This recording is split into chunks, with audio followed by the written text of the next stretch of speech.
Aktris Nafa Urbah banjir kritikan gegara dukung tunjangan rumah dinas Dewan Perwakilan Rakyat, DPR, senilai 50 juta rupiah per bulan. Bahkan, ia menyebut banyak pejabat yang masih ngontrak. Seperti diketahui, anggota DPR RI periode 2024-2029 tidak lagi akan mendapatkan fasilitas rumah dinas.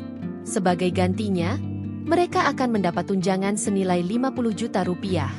Keputusan itu pun menjadi pro kontra lantaran ekonomi masyarakat kini tengah lesu. Menanggapi hal itu, artis sekaligus anggota DPR Komisi 9 Nafa Urbah ikut buka suara.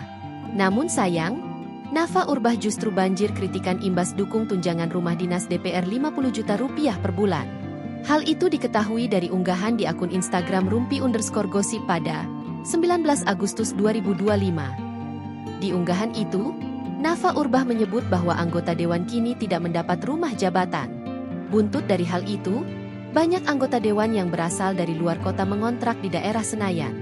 Anggota dewan itu gak dapat rumah jabatan, dikarenakan banyak sekali anggota dewan yang berasal dari luar kota, maka dari itu banyak sekali anggota dewan yang ngontrak di daerah Senayan, ujarnya.